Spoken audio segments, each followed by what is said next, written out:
오늘 본문 말씀 사도행전 4장 32절, 37절까지 말씀 같이 한번 함께 보도록 하겠습니다. 제가 먼저 32절 읽고 같이 교독하겠습니다. 믿는 무리가 한 마음과 한 뜻이 되어 모든 물건을 서로 통용하고 자기의 재물을 조금이라도 자기 것이라 하는 이가 하나도 없더라.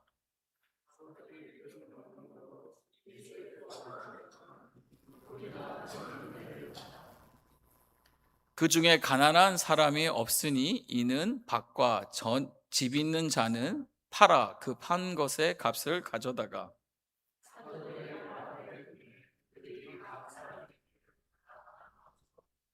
그부로에서 난 레위족 사람이 있으니 이름은 요셉이라. 사도들이 일컬어 바나바라, 번역하면 위로의 아들이라 하니. 같이 읽겠습니다. 그가 밭이 있음에 팔아 그 값을 가지고 사도들의 발 앞에 두니라. 잠깐 기도하겠습니다. 좋으신 하나님, 오늘도 감사합니다. 하나님, 우리 귀한 성도님들이 주님 앞에 예배를 드리고자 이렇게 예배당에, 주님의 성전에 저희들 함께 모였습니다. 목적은 하나님께 예배 드리는 것이고, 또한 그 목적은 하나님의 말씀에 따라 교제하며 사랑하며 또 하나님의 귀한 비전과 사명들을 함께 이루고자 흰자리에 모였습니다. 그러기에 그 목적이 더 뚜렷해지게 하여 주시옵소서. 그리고 그 목적에 따라 우리의 생각과 마음과 언행이 더욱더 주님 기쁘심이 되는 뜻대로 변하기를 소망합니다. 지난 2주 전부터 교회를 교회답게, 다시 교회답게 라는 주제로 말씀을 보고 있습니다. 주님, 이 시간에 다시 한번 하나님의 말씀을 볼 때에 하나님의 음성이 들려지게 하여 주시고, 또 음성에 순종한 우리 모두 되게 하시며, 순종을 통하여서 하나님의 영광이, 또 하나님이 살아계심이 증거되어지는 복된 주님의 몸된 교회 공동체 되도록 축복하여 주시옵소서. 부족한 종 주의 말씀을 온전히 전하고자 합니다. 두렵과 떨림으로 주님 앞에 섰사오니 주께서 강하게 하시고 그 주님의 마음을 잘 전달하여서 함께 주님 잘 섬기며 예배하는 공동체 되도록 축복하여 주시옵소서. 감사드리오며 사랑합니다. 주님, 예수 그리스도의 이름으로 기도드립니다. 아멘. 할렐루야. 우리는 지난 우리 이제 세 번째, 오늘 마지막 시간입니다. 교회를 다시 교회답게라는 주제를 가지고 말씀을 증거하고 있습니다. 오늘 제목은 사랑으로 하나 될 때입니다. 우리가 첫 번째 시간에는 교회가 위기를 만났을 때 어떻게 했습니까? 가장 먼저 하나님 앞에 나아가 기도했다라는 사실입니다. 당연한 거죠. 하지만 때로는 우리가 이 당연한 것을 놓친다라는 것입니다. 문제가 생기고 위험이 있고 어려움이 생기면 사람을 찾고 하나님이 아니라 그 어떠한 것에 내가 의지하는 돈이고 관계고 또 이런 것들에 의지하는 우리의 모습이 바로 나온다라는 것이죠. 하지만 믿는 자들은, 성도는 어떻게 해야 된다고요? 교회는 어떻게 해야 된다고요? 하나님을 그 무엇보다도 크게 보는 것입니다. 할렐루야. 그래서 초대교회는 문제 앞에서 더 크신 하나님을 바라보았고, 핍박과 위협보다 하나님의 주권을 신뢰했다라는 사실입니다. 그럴 때 교회가 비로소 더 교회다워지는 것입니다. 그리고 지난주에는 하나님께서 그들의 기도에 응답하셔서 성령으로 충만하게 하셨다라는 말씀을 나누었습니다. 성령의 충만함을 받자 어떤 역사가 일어났습니까? 두려움은 담대함으로 바뀌었고 침묵은 오히려 더 담대한 복음 선포로 바뀌었다라는 것이죠. 여러분, 교회의 생명력과 능력은 사람에 있는 것이 아니라 누구에게 있습니까? 바로 성령 하나님의 충만함에 있다라는 사실을 지난주에 말씀을 통해 나누었습니다. 그럼 여기서 한 가지 중요한 질문이 생깁니다. 성령 충만한 교회는 실제로 어떤 모습으로 나타나냐라는 것이죠. 우리가 많은 사람들이 성령 충만이다라고 하면 뜨거운 예배와 또 간절히 드려지는 기도의 모습들, 또 눈물을 회개하는 모습들, 방언 같은 은사와 기적 같은 특별한 체험을 많은 분들이 먼저 떠올립니다. 물론 이 동안 중요한 성령 체험이고 하나님이 주시는 큰 은혜입니다. 하지만 오늘 본문 사도행전 4장 후반부에 나와 있는 이 본문에서, 이 말씀에서의 성령이 충만한 교회는 우리에게 분명하게 교회가 어떤 모습인지를 드러내고 있습니다. 여러분, 성령이 충만한 교회는 바로 하나님 사랑과 성도 사랑, 서로 사랑이 확실하게 드러나는 교회인 줄 믿습니다. 무엇이라고요? 바로 하나님 사랑과 이웃 사랑, 성도 간에 서로 사랑하는 모습이 확연히 드러나는 모습이 교회가 바로 성령 충만한 교회라는 것이죠. 여러분 보세요. 하나님을 사랑하는 사람은 형제를 사랑할까요? 미워할까요? 하나님을 사랑하게 되면 형제 또한 어떻게 되는 겁니까? 자연스럽게 그 사랑이 형제들 향한 사랑으로 변하는 것이죠. 여러분, 성령으로 충만한 공동체는요, 자연스럽게 사랑의 공동체가 되고 자연스럽게 하나가 되는 것입니다. 반대로 얘기하면 성령 충만하지 않으면 교회는 끊임없이 누구의 노예가 되는 거예요? 사탄 마귀의 노예가 되어서 끊임없이 반목하고 분열하고 싸우고 분쟁하고 이러한 일들이 자주 일어나는 것이 어떻게 보면 성령 충만하지 않은 교회의 모습이라는 것이죠. 여러분, 성령님의 역사는요, 이 예배당 안에서만 머무는 것이 아니라 사람과 사람 사이의 관계를 변화시킨다라는 사실을 또한 오늘 말씀을 통해 보여주고 있습니다. 여러분, 지금도 세상 사람들은 교회를 향해 질문을 가질 수 있습니다. 왜 교회가 필요합니까? 왜 복음이란 무엇이고 복음이 정말로 굿뉴스, 정말 복음입니까? 예수 믿으면 무엇이 달라집니까? 라며 이러한 질문들은 세상도 끊임없이 믿는 자들에게 하고 있습니다.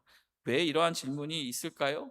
아마도 세상과 다르지 않은 이 교회의 모습을 보면서 질책하는, 던지는 질문일지도 모릅니다. 그렇기 때문에 다시 한번 오늘은 교회를 다시 교회답게 세우시는 하나님의 그 목적 아래서 우린 다시 한번 깨달을 수 있기를 바랍니다. 교회의 힘은 화려한 건물에 있지 않습니다. 많은 사람들이 모인다고 해서 교회가 교회다워지는 것이 아닙니다. 유명한 목사님이 있다고 해서 교회가 되는 것이 아니라는 것이죠. 따라하겠습니다. 교회의 가장 강력한 증거는 무엇일까요? 사랑입니다. 교회의 가장 강력한 증거는 여러분 사랑입니다. 예수님께서도 십자가를 지시기 전 제자들에게 이렇게 말씀하셨습니다. 요한복음 13장 35절입니다. 너희가 서로 사랑하면 이로써 모든 사람이 너희가 무엇인 줄? 내 제자인 줄 알리라. 우리가 서로 사랑하면 모든 사람이, 우리가 성도가 바로 교회인지를, 예수님의 제자인지를 안다라고 말씀하시는 것이죠. 여러분, 세상은 교회의 건물을 보고 예수님을 믿는 것이 아닙니다. 세상은 교회의 많은 좋은 프로그램을 보고 예수님을 보는 것이 아니라는 거예요. 세상은 교회 안에서 서로 사랑하는 이 성도들의 모습을 볼 때에 비로소 살아계시는 예수님을 보게 된다라는 것이죠.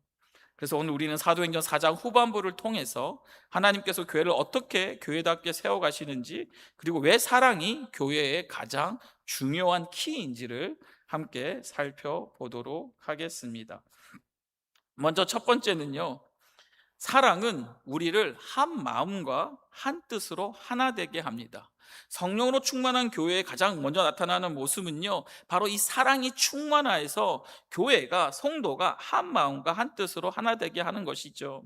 32절 말씀 봅니다. 믿는 무리가, 어떤 무리가요? 믿는 무리가, 믿는 교회 공동체가, 믿는 자들이 모였을 때에 어떤 일이 일어났습니까? 한 마음과 한 뜻이 되어서, 성경은 말하고 있습니다. 모든 물건을 서로 통용하고 자기 재물을 조금이라도 자기 것이라 하는 이가 없도다라면서 성령이 역사하신 첫 번째 열매로 한 마음과 한 뜻이 되었다라는 것이에요. 여러분, 참 이 말씀이 되게 흥미로운 것이 뭐냐면요, 우리는 때론 성령님의 역사를 통해 무엇을 기대합니까? 사람들이 교회로 많이 모이는 것을 기대하지 않습니까? 또 성령님이 역사한다면 어떠한 큰 기적, 어떠한 세상에서 볼 수 없는 이런 병이 낫는다든지 어떤 신비한 기적들이 일어나는 것을 기대하지 않습니까? 또는 뭐 성령님의 역사로 인해 교회가 부흥 터지고 건물이 지어지고 그러한 또 기대들 갖곤 한다라는 것이죠. 그런데 오늘 성경에 성령의 첫 번째 열매로 기록한 것은 무엇이냐? 바로 믿는 무리가 한 마음과 한 뜻이 되었다라는 것입니다. 왜 그랬을까요? 교회는 사람이 많이 모인다고 교회가 되는 것이 아니라는 것입니다. 서로 다른 사람들이 예수 그리스도 안에서 믿음으로 하나 될 때 비로소 교회는 교회다워지는 것이죠. 여러분, 한번 생각해 보십시오. 초대교회는 처음부터 하나가 될 수 있는 그러한 좋은 환경이 만들어졌을까요? 그러한 모습은 저기는 다 하나 될 수 있게 쉽게 되겠다라는 그러한 공통점을 가졌을까요? 아니라는 거죠. 그 안에는요, 갈릴리 출신의 어부도 있었고, 또 사람들이 싫어하는 세리도 있었고, 또 그 안에는 열심당원도 있었습니다.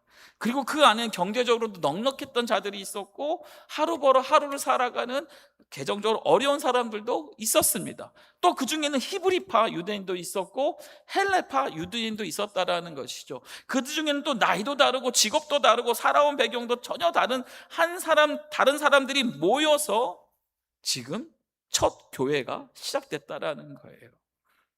여러분, 우리가 그런 말 하죠. 사람이 둘만 모이면 어떻게 됩니까? 싸워요. 둘만 모이면 의견이 다르다라는 거죠. 근데 셋이 모이면요, 꼭 이상합니다. 셋이 모이면 하나 되는 게 아니라 2대1로 편먹고 싸운다라는 것이죠.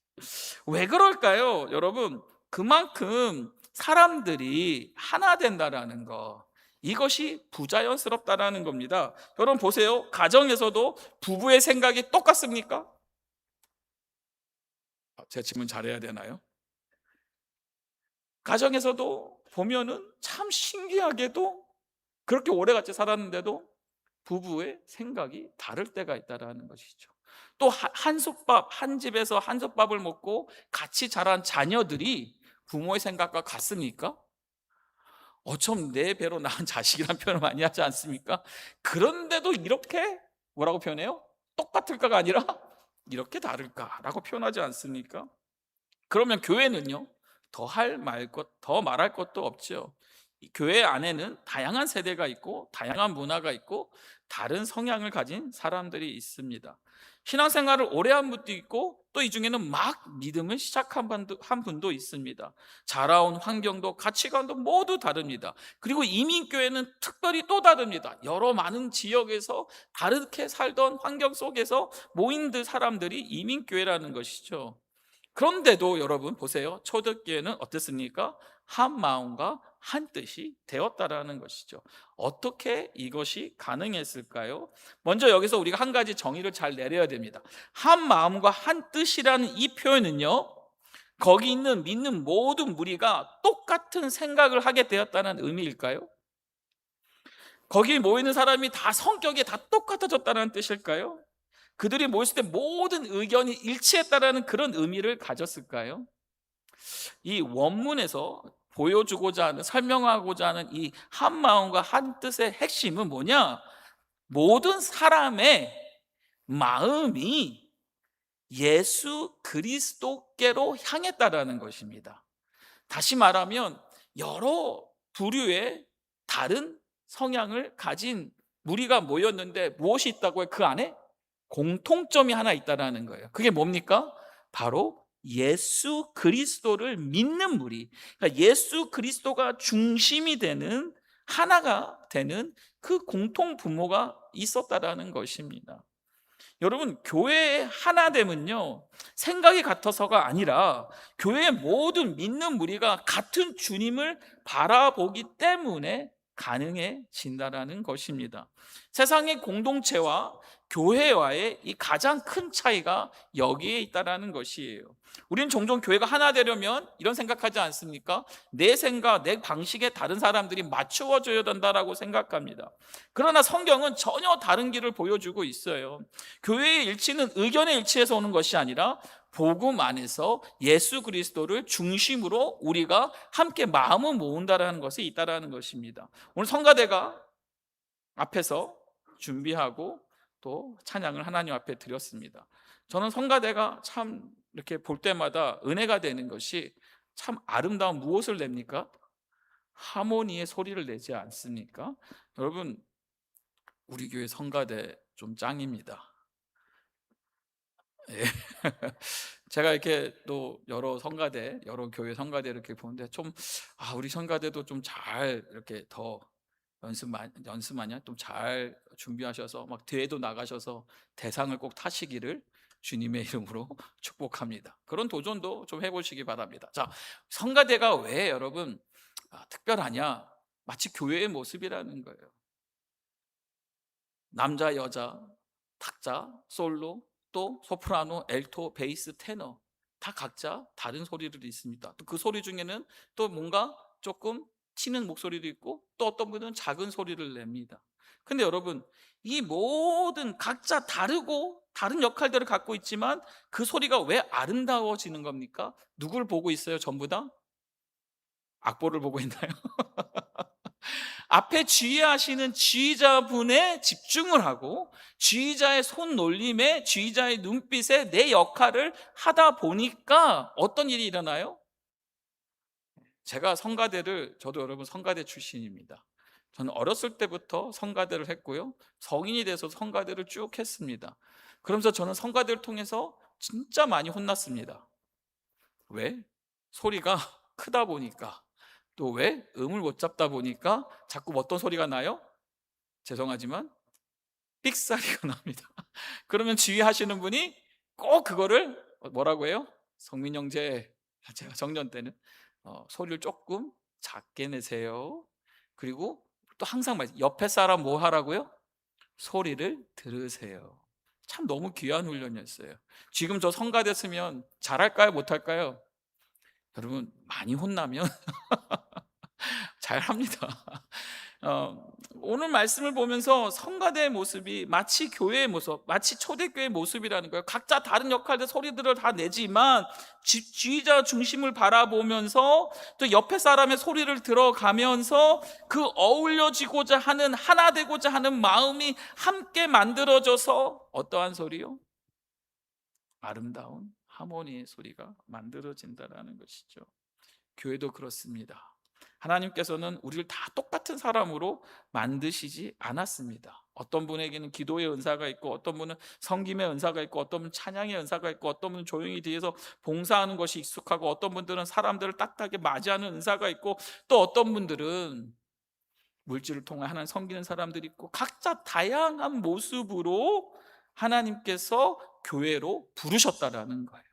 그런데 중요한 것은 뭐예요? 우리가 얼마나 같은 사람이냐가 아니라 우리가 모두 누구를요? 같은 주님을 바라보고 있느냐라는 것이죠. 여러분, 사탄은 이것을 너무나 잘 알고 있습니다. 그래서 교회를 무너질 때 가장 먼저 공격하는 것이 무엇입니까? 바로 하나됨이라는 겁니다. 사탄은요, 작은 오해를 크게 만듭니다. 섭섭한 마음을 오래 품게 만듭니다. 또 내 생각과 내 기준이 맞는데 라는 착각으로 우리를 주장한다라는 것이죠. 그리고 끊임없는 우리 안에 불평 불만을 만듭니다. 왜 이렇게 못할까? 왜 내 의견을 받아주지 않을까? 왜 나를 이해해 주지 않을까? 왜 저 사람은 저럴까? 여러분, 혹시나 지금 그런 마음이 있으면 여러분, 회개하시기 바랍니다. 하나님이 주시는 마음이 아니라 누구라고요? 우리를 갈라놓고 무너뜨리려는 사탄의 공격이라는 것이죠. 결국 사람과 사이를 갈라놓는 것이 사탄 마귀의 아주 잘하는 방법이라는 것이에요. 그래서 바울은 에베소서 4:3절에 이렇게 권면합니다. 평안에 매는 줄로 성령이 하나 되게 하신 것을 힘써 지키라라고 말하고 있습니다. 여기서 중요한 것은 하나 되게 하라가 아니라는 겁니다. 무엇입니까? 하나 되게 하신 것을 어떻게 하라고요? 힘써 지키라는 것입니다. 이미 성령께서, 하나님께서 우리를 하나 되게 하셨습니다. 다시 한번요. 이미 성령님께서 우리를 하나 되게 하셨습니다. 우리는 무엇을 해야 돼요? 그 하나됨을 힘써 지켜야 한다는 것이죠. 사랑하는 여러분, 이것이 바로 성숙한 신앙입니다. 성숙한 성도는요, 자기 주장을 앞세우는 사람이 아니라 하나 되게 하신 공동체를 힘써 지키는, 세우는 사람이라는 겁니다. 내가 맞다고, 내가 옳다라고 하는 것을 증명하는 사람이 아니라 교회가 하나 되는 것을 더 귀하게 여기고 소중하게 여기는 신앙인이라는 것이죠. 내 자존심보다는 하나님의 말씀을, 내 감정보다는 공동체의 질서와 공동체를 더 귀하게 여기는 사람이 성령으로 충만한 사람입니다. 예수님께서 십자가를 지시기 전 마지막으로 드리신 기도의 내용도 이것이었습니다. 요한복음 17장 21절입니다. 아버지여, 아버지께서 내 안에, 내가 아버지 안에 있는 것 같이, 그런 말합니다. 그들도 뭐가 되게? 다 하나가 되게요. 또 말합니다. 우리 안에 있게 하사 세상으로 아버지께서 나를 보내신 것을 믿게 하옵소서라고 말합니다. 내게 주신 영광, 22절입니다. 내게 주신 영광을 내가 그들에게 주었사오니 이는 우리가 하나 된 것 같이, 누구요? 믿는 무리도 하나가 되게 하려 함이니이다라고 주님 말씀하시는 거예요. 주님 무슨 기도입니까? 바로 하나님 아버지한테 저들도 우리와 같이 하나가 되게 하옵소서. 그리고 재밌는 말씀을 하세요. 그 기도 속에 보세요. 하나가 되는데 그 하나가 되는 게 어떤 열매를 맺습니까? 세상으로 아버지께서 나를 보내신 것을 어떻게 한다고요? 믿게 하소서. 무엇을 통해? 믿는 무리가 하나가 될 때에, 성경은 예수님 기도하고 있죠. 믿는 무리가 하나가 될 때 어떤 열매가 믿는다고요? 세상이 바로 예수 그리스도가 우리에게 구원자로 오신 분이다라는 것을 믿게 된다라는 것이에요. 우리가 가서 전하고, 우리가 가서 전도하고, 우리가 가서 얘기를 해도 가장 중요한 키는 뭐라고요? 여러분 생각해 보세요. 두세 사람이 전도하러 갔습니다. 마켓에서 전도합니다. 어떤 분이 나오십니다. 그래서 그분에게 전도지를 주면서 예수 믿으십시오. 예수님이 우리의 구원자십니다. 그런데 옆에 있는 분이, 같이 온 팀이 갑자기 말을 꼭 그렇게 해. 좀 더 편한 말로 하면서 거기서 의견을 냅니다. 그랬더니 옆에 있던 분이 싸우는 거예요. 그러면 그분이 믿을까요, 안 믿을까요? 뭐 제가 어려운 질문 드렸으니까 믿을까요, 안 믿을까요? 여러분, 사랑으로, 키는 믿는 무리가 사랑으로 하나 될 때에 주님 말씀하시는 거 아닙니까? 세상으로 아버지께서 나를 보내신 것을 믿게 하옵소서. 여러분, 저는 우리 교회가 이런 하나 되는 공동체로 세워 가지기를 간절히 기도합니다. 저 여러분 너무나 다릅니다. 너무나 모두 다 다릅니다. 그런데 그 다름이 분열의 이유가 아니라 서로를 풍성하게 하는 은혜가 되기를 소망합니다. 서로의 부족함을 덮어주고 서로를 위해 기도하며 서로를 세워주는 공동체가 될 때 하나님께서는 우리 교회를 기뻐하실 것입니다. 다시 한번, 진정한 하나됨은요, 우리의 노력만으로 만들어지는 것이 아닙니다. 누구의 역사입니까? 성령 충만한, 성령 하나님께서 하시는 역사라는 것입니다. 우리는 뭘 하면 됩니까? 성령이 일하시도록 성령님의 말씀에, 성령님의 음성에 순종하고 귀를 기울이면 우리는 하나 되는, 마음과 뜻이 하나 되는 하나님의 놀라운 기적이 일어나는 교회가 될 줄 믿습니다. 그래서 우리는 날마다 성령의 도우심을 구해야 되겠으며, 하나님께서 맡겨주신 이 아름다운 공동체를 사랑으로 힘써 지킬 수 있기를 주님의 이름으로 축복합니다. 그리고 이 사랑의 하나됨은요, 이 공동체 안에서만 머물지 않았습니다. 이렇게 하나된 교회를 하나님께서는 세상을 향한 복음의 통로로 사용하십니다. 그래서 두 번째로, 사랑은 복음을 담대하게 증거하는 무엇이 된다고요? 능력이 되는 것입니다. 어떻게 보면 33절은 32절의 연장선입니다. 33절 봅니다. 사도들이 큰 권능으로 주 예수의 부활을 증언하니 무리가 큰 은혜를 받았다라고 말합니다. 32절에는 성도들이 서로 사랑하면서 하나 되는 모습을 보여주었고, 33절에서는 그 공동체 위에 하나님의 큰 권능과 무엇이 있었다고요? 큰 은혜가 있었다라고 말하고 있습니다. 이를 통해 사도들이 예수 그리스도의 부활을 담대하게 증언하는 모습을 보여주고 있습니다. 누가는요, 성경 저자 이 누가는 이 장면을요 따로 떼어놓지 않았습니다. 왜 그렇습니까? 바로 사랑으로 하나 된 교회가 결국은 무엇을요? 복음을, 예수 그리스도의 부활을 가장 강력하게 증명하는 증거라는 것입니다. 무엇이요? 사랑으로 하나 된 교회 자체가 그 증거라는 것이에요. 33절 보십시오. 누가는 큰 권능이라는, 큰이라는 단어를 두 번이나 반복합니다. 큰 권능과 큰 은혜입니다. 사도들은 큰 권능으로 예수 그리스도의 부활을 증언했습니다. 이것은 단순히 설교를 잘했다는 뜻이 아닙니다. 성령께서 함께 하시니 그들의 증언에 하나님의 능력이 나타났다는 것입니다. 또한 교회에는 큰 은혜가 임했습니다. 여기서 말하는 큰 은혜는 단지 감동적인 분위기를 의미하지 않습니다. 하나님께서 공동체 전체를 붙드시고 성도들의 삶 가운데에 큰 은혜, 역사하시는 풍성한 은혜를 말하고 있는 것이에요. 그러기에 어떤 은혜가 있습니까? 이 앞에서 기도했던 것처럼 두려움보다, 위험 앞에, 핍박 앞에 두려움보다는 평안이 있었고, 갈등보다는 사랑이 충만하였고, 사람의 계산보다 하나님의 은혜가 이 공동체를 다스리고 있었다라는 것이죠. 초대교회는 여러분 말로만 복음을 전하지 않았습니다.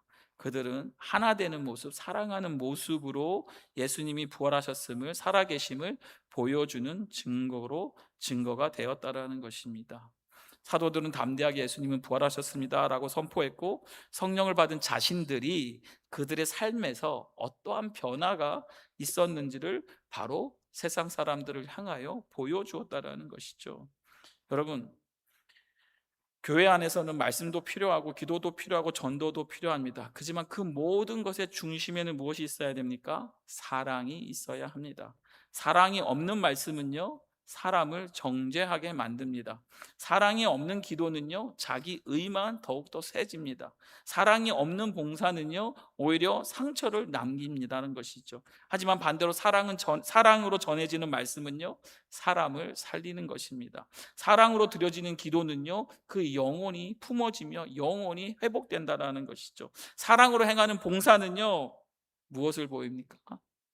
살아계신 하나님의 섬김을 보여준다라는 것이죠. 요한일서 4장 12절은 이렇게 말씀합니다. 어느 때는 하나님을 본 사람이 없으되, 언제요? 만일 우리가 무엇하면요? 서로 사랑하면 하나님이 우리 안에 거하시고 그의 사랑이 우리 안에 온전히 이루어지니라. 무엇을 강조하고 있습니까? 우리가 하나님을 볼 수는 없습니다. 그런데 언제 하나님을 본다고요? 교회 믿는 무리가 서로 사랑할 때에 그러한 역사가 있다라는 것이죠. 여러분, 교회는요, 하나님의 사랑을 보여주는 창문과도 같습니다. 여러분, 창문이 깨끗하면 밖에 있는 아름다운 풍경을 볼 수 있습니다. 근데 반대로 창문이 더럽고 또 흐려져 있으면 밖에 아무리 아름다운 풍경이 있어도 사람들이 볼 수 있습니까? 없습니까? 없다라는 것이죠. 마찬가지입니다. 교회 안에 사랑이 흐르면 세상은 우리를 통해 하나님을 보게 됩니다. 그러나 교회 안에 사랑이 사라지고 분열과 갈등만 남는다면 세상은 복음의 아름다움을 발견하기가 어렵습니다. 그래서 사랑의 공동체가 되는 것이 교회의 가장 중요한 목적 중에 하나라는 것입니다. 여러분, 초대교회가 이렇게 세상 사람들에게 충격을 주었던 이유는 여기에 있습니다. 당시 로마 사회는요, 철저한 계급 사회였습니다. 가진 사람과 가지지 못한 사람의 차이가 분명했고요, 힘 있는 사람과 약한 사람의 사이에는 넘을 수 없는 벽이 있었습니다. 그런데 그 모든 것이 어디서 무너졌습니까?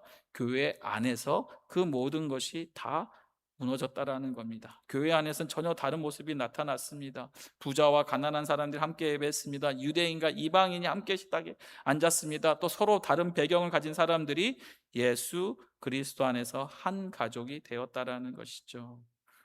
여러분, 세상이 볼 때 이것은요, 이해하기 어려운 일이었습니다. 하지만 결국 예수 그리스도 사랑 안에서 함께 모두 다 존귀하게 여기며 복음이 만들어낸 새로운 새 교회의 초대교회의 모습이었다라는 것입니다. 그렇다면 우리가 어떻게 예수님의 사랑을 나타낼 수 있을까요? 성경이 사랑은 단순히 감정이라고 말하지 않습니다. 성경이 말하는 사랑은요, 선택이고 행동입니다. 내 마음에 맞는 사람만 사랑하는 것이 아니라 모두 다 하나님께서 내 곁에 보내신 사람으로 인정하고 우리는 사랑을 선택하는 것입니다. 나에게 잘해주는 사람에게만 친절한 것이 아니라 누구든지 나에게 허락하신 모든 사람에게 손을 내미는 것이 사랑이라는 것이죠. 사랑을 전혀 받지 않는 것이 상처를 전혀 받지 않는 것이 아니라 상처 가운데도 용서하기로 선택한다라는 것입니다. 왜 우리가 용서하기로 선택해야 됩니까? 우리도 하나님으로부터 그런 사랑을 받았기 때문이라는 것이죠. 사랑하는 생명샘교회 여러분들, 우리 교회가 이 시대 가운데 다시 교회다운 교회가 되기 위해서는 사랑의 공동체가 되어야 합니다. 예수님의 사랑으로 행하는 모든 것은 생명을 살립니다. 그래서 반드시 사랑이 있어야 합니다. 다시 정리하면 사랑이 있는 곳에 복음이 능력이 나타납니다. 우리가 서로 사랑할 때 세상은 우리 안에서 예수님을 보게 될 것입니다. 그리고 그 사랑이 바로 교회를 다시 교회답게 만드는 힘이라는 것입니다. 그리고 그 사랑은 그 예수 그리스도의 복음을 가장 강력하게 증명하는 하나님의 방법이라는 것이죠. 할렐루야. 그러한 사랑의 공동체가 될 수 있기를 주님의 이름으로 축복합니다. 또 하나님의 은혜를 받은 공동체는요, 마음만 하나 된 것이 아니라 그 사랑을 실천하기 시작했습니다. 말로만 사랑하는 것이 아니라 그냥 마음에 두는 사랑이 아니라 몸으로 바깥으로 드러나기 시작했다는 것이죠. 그래서 오늘 본문 마지막 부분에서 성경은 그 사랑이 어디까지 나아가야 하는지를 보여줍니다. 참된 사랑은 마음속의 감정에만 머물지 않고 반드시 겉으로 밖으로 영역으로 흘러난다라는 것이죠. 우리는 사랑하는 공동체입니다. 그런데 아무런, 여러분 여기 꽃이 있지만 꽃이 따오려면 어떻게 돼야 합니까? 가짜 꽃은 무엇이 없어요?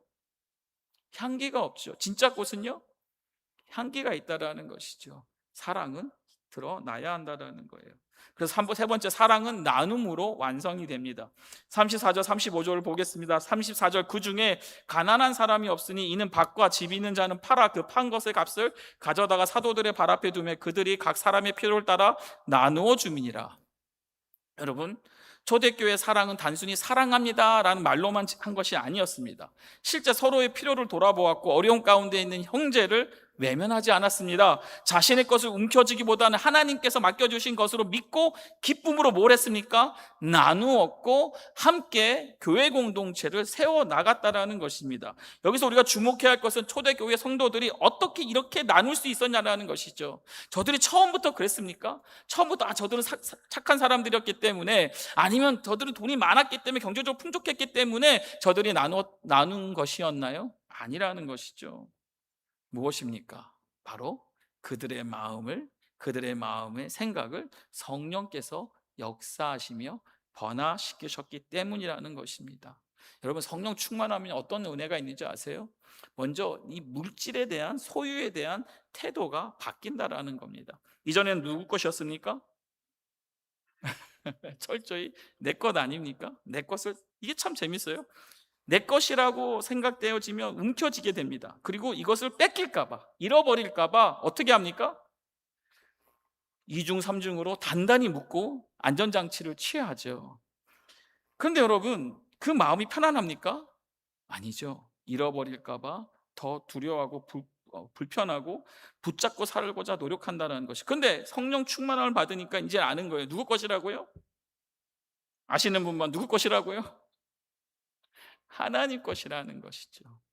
하나님께서 우리에게 왜 주셨어요? 맡겨주신 거예요.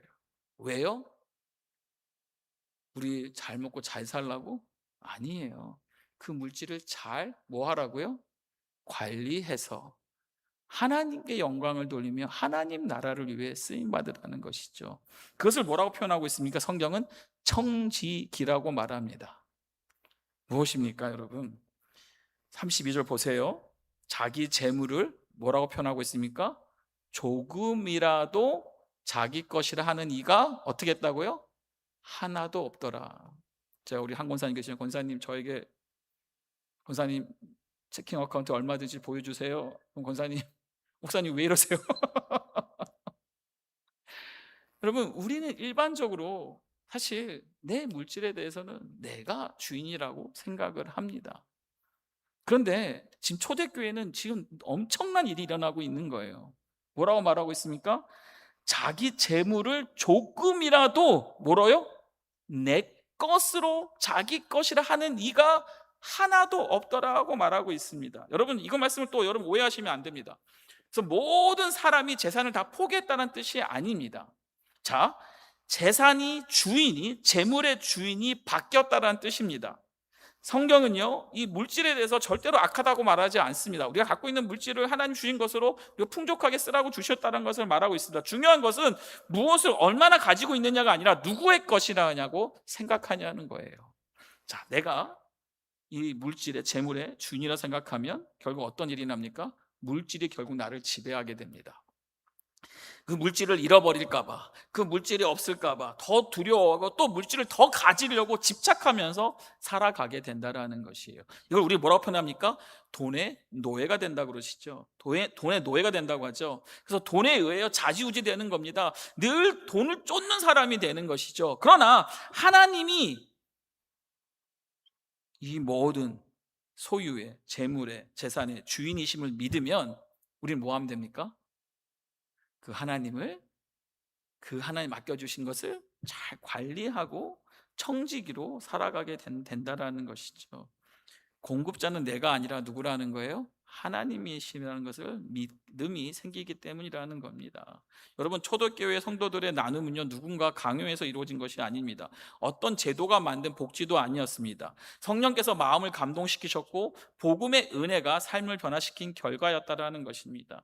그래서 그 결과 성경은 34절에 이렇게 말하고 있습니다. 그 중에 누가 없다? 34절입니다. 그 중에 가난한 사람이 없으니라고 말하고 있습니다. 여러분, 이건 놀라운 결과입니다. 여러분, 오순절날 성령의 강림의 놀라운 사건 이후에 수많은 사람들이 예수님을 믿게 되었습니다. 수천 명이 예수님을 믿게 되었습니다. 그리고 그들이 자신의 고향으로 돌아가야 되는데 자신의 터전으로 돌아가지 않고 어디에 머물러요? 예루살렘 교회에 머물다 보니 어떤 일이 납니까? 머물 것도 없고 돈도 없고 식량도 먹을 것도 없고 많은 것이 부족한 상태였어요. 그런데 그 어려운 상황 속에서 교인, 초대교회 성도들은 서로 자신의 물건을 서로 통용하며 자신의 물건을 팔아서 저들의 필요를 채워줬다라는 것이죠. 그러다 보니 가난한 사람이, 성경은 그 중에 가난한 사람이 없다라고 표현하고 있는 것입니다. 여러분, 무엇입니까? 이것이 초대교회의 모습인데 단순히 교회가 예배만 드리는 공동체가 아니라 서로의 삶을 책임지는 공동체였다라는 겁니다. 서로의 아픔을 외면하지 않는 공동체였다라는 겁니다. 누군가 힘들어할 때 그것은 너의 문제야라고 말하지 않고 우리의 문제로 받아들이는 공동체였다라는 것이죠. 이것이 바로 성령 충만한 교회의 교회다운 아름다운 모습인 것입니다. 이 중에 특별히 한 사람이 등장합니다. 36절 37절에 보면 바나바가 등장합니다. 그리고 바나바의 원래 이름은 요셉이었습니다. 근데 사도들이 바나바에게 요셉에게 새 이름을 줍니다. 바로 바나바라는 것이죠. 그 뜻은 무엇입니까? 위로의 아들이라는 것입니다. 다시 말하면 격려의 사람이라는 것입니다. 왜 이런 별명을 주었을까요? 그의 삶이 그랬다라는 겁니다. 그래서 그가 37절 보면 그가 밭이 있음에 팔아 그 값을 가지고 사도들의 발 앞에 두니라. 아주 좋은 한 사람이 예를 들었습니다. 그리고 여러분, 이 바나바는 나중에 어떤 사람이 됩니까? 교회의 지도자가 됩니다. 그래서 그는 어떠한 지도자로서 어떠한 모습을 보였습니까? 늘 위로하고 격려하는 사람이 되었다라는 것이죠. 여러분, 그리스도인들 핍박했던 사울이 예수님을 만나 그가 회심합니다. 그래서 어느 누구도 사울을 가까이 하지 않았습니다. 근데 누가 했어요? 바로 이 바나바가 그 사울을 찾아가서 그 사울을 교회에 소개합니다. 또 이후에 선교 여행을 떠나고 선교 열정들을 전도를 떠났을 때에 마가가 중단에 포기합니다. 그래서 바울은 그 마가를 더 이상 안 데려가려고 합니다. 근데 누가 또 그 실패했던 마가를 데리고 갑니까? 바로 이 바나바라는 인물이라는 것이죠.